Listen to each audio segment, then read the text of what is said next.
नमस्कार विद्यार्थियों, BEd classes by Sunita Chouksey में आज मैं आपके लिए लेकर आई हूँ मुहावरे और लोकोक्तियों में अंतर, जो कि एक महत्वपूर्ण चैप्टर है सेकेंड ईयर फाउंडेशन कोर्स में। Second year BA, BSc, BCom सभी विद्यार्थियों के लिए, साथ ही साथ यह चैप्टर आपको तृतीय वर्ष में भी पढ़ना है। इम्पॉर्टेंट है फाउंडेशन ग्रुप में, इसलिए कॉमन होने के कारण इसे पहले हमने उठाया है। आइए देखते हैं मुहावरे और लोकोक्ति में अंतर। इसके पूर्व के वीडियो में हम मुहावरे का अर्थ और लोकोक्ति का अर्थ जान चुके हैं, उद्भव के बारे में भी जान चुके हैं। डिटेल में देखिएगा, इस पर ऑब्जेक्टिव क्वेश्चंस बनते हैं। आइए देखते हैं मुहावरे और लोकोक्ति में अंतर। मुहावरे एवं लोकोक्तियाँ अच्छे लेखन एवं उद्बोधन के साधन हैं। इनके द्वारा मनुष्य अपने अनुभव को सहज अभिव्यक्ति देता है। अपनी संस्कृति की स्पष्ट झलक मुहावरा और लोकोक्ति में दिखाई देती है। यह संप्रेषण क्षमता को बढ़ाने और वाक शक्ति को मजबूत करने में मददगार साबित होते हैं। मुहावरा आप जानते हैं अरबी भाषा का शब्द है, मुहाविर से बना है। प्रश्न अगर पूछा जाए एग्जाम में ऑब्जेक्टिव में तो आपको लिखना है अरबी भाषा का शब्द है। और लोकोक्तियों का तात्पर्य लोक कथन है, जो बुजुर्गों द्वारा अपने अनुभव के आधार पर कह दिया गया, वही लोक कथन बन गया। इस प्रकार हम देख सकते हैं आगे कि इनमें मूलभूत अंतर क्या है। आइए देखते हैं। अंतर नोट डाउन करेंगे विद्यार्थियों। पहला अंतर, मुहावरे वाक्यांश होते हैं जो विशेष अर्थ प्रदान करते हैं। मुहावरा क्या होता है, ऑब्जेक्टिव प्रश्न आ सकता है। तो वाक्यांश होता है अर्थात वाक्य का अंश होता है, वाक्य के बीच में प्रयोग किया जाता है और एक विशेष अर्थ प्रदान करता है।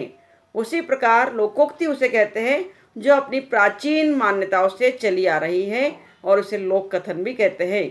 ऑब्जेक्टिव के लिए तैयार रहिए। प्रश्न पूछा जा सकता है कि मुहावरे क्या होते हैं और लोकोक्ति क्या होती है। लोक कथन होती है, भाषा कथन होती है, व्यवहार कथन होती है, कुछ भी दे देगा। 4 ऑब्जेक्टिव तो आपको कहना है लोकोक्ति लोक कथन होती है और मुहावरे वाक्यांश होते हैं। दूसरा अंतर है इम्पॉर्टेंट, मुहावरे संक्षिप्त होते हैं। दे देगा मुहावरे संक्षिप्त होते हैं, विस्तृत होते हैं, विशाल होते हैं। आपको ऑब्जेक्टिव में लिखना है मुहावरे संक्षिप्त होते हैं और लोकोक्तियाँ विस्तृत होती है, क्योंकि वाक्य का अंश है, बीच में अंश हम इस्तेमाल कर रहे हैं इसलिए संक्षिप्त होगी। और लोकोक्ति अपने आप में स्वतंत्र रूप में प्रयोग होती है इसलिए विस्तृत होती है।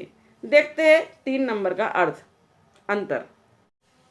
अगला जो अंतर है मुहावरे और लोकोक्ति में, उसे हम कह रहे हैं कि मुहावरे विकारी होते हैं। यह लिंग, वचन और कारक के अनुसार बदल जाते हैं।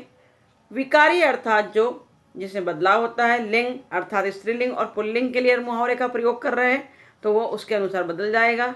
एक वचन, 2 वचन के लिए प्रयोग कर रहे हैं, बहुवचन के लिए, और कारक के अनुसार मुहावरे बदल जाते हैं।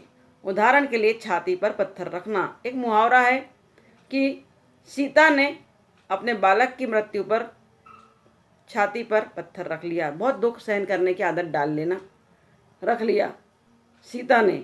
उसी प्रकार राम के लिए प्रयोग करेंगे तो राम ने अपनी छाती पर पत्थर रख लिया।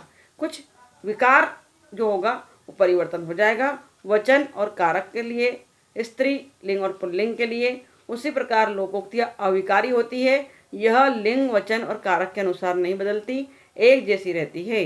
4 नंबर का अंतर देखेंगे। मुहावरे वाक्यांश होते हैं और लोकोक्तियाँ वाक्य रूप होती है।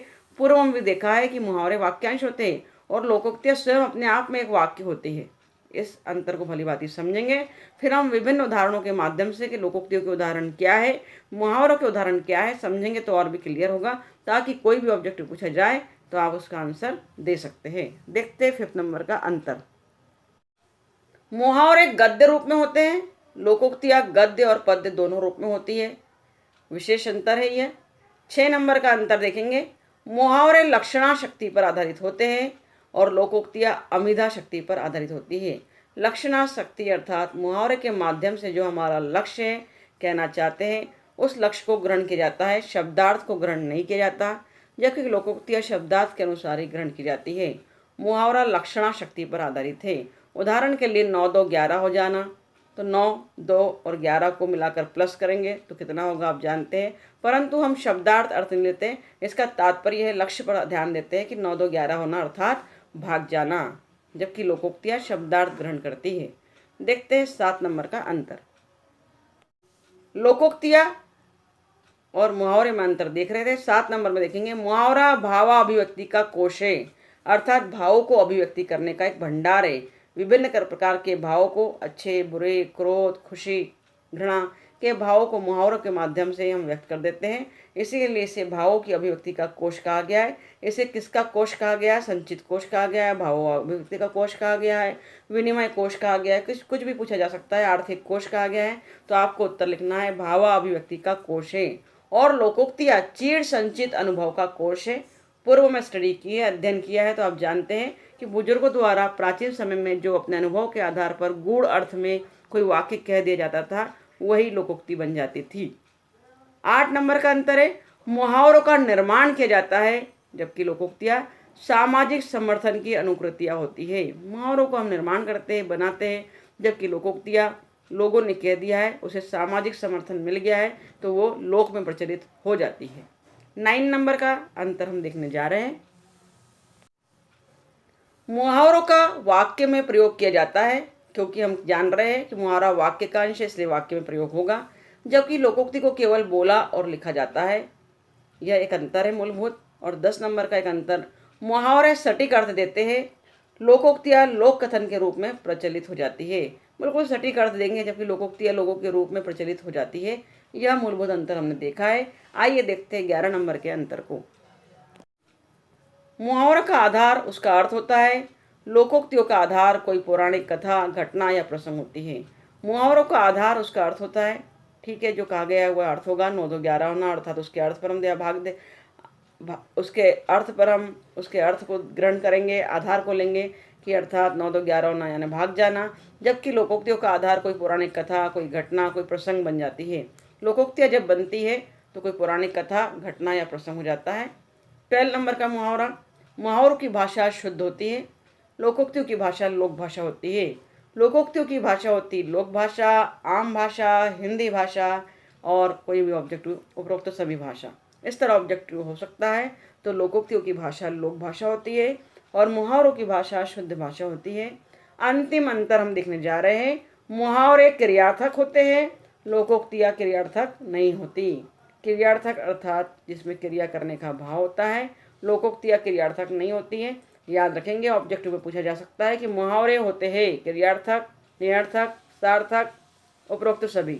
आपको उत्तर लगाना है मुहावरे क्रियार्थक होते हैं, लोकोक्तियाँ क्रियार्थक नहीं होती है। तो ये था मुहावरे और लोकोक्ति में अंतर। बहुत ही महत्वपूर्ण प्रश्न सेकेंड ईयर फाउंडेशन कोर्स के लिए, हिंदी के लिए नोट डाउन कर लीजिए विद्यार्थियों। और अगर ये वीडियोस आपके लिए लाभकारी सिद्ध हो रहे हैं, यूज़फुल है, तो अपने दोस्तों से शेयर कीजिए, लाइक कीजिए, कमेंट कीजिए, सब्सक्राइब कीजिए। Thank you very much for watching my video. Thank you very much.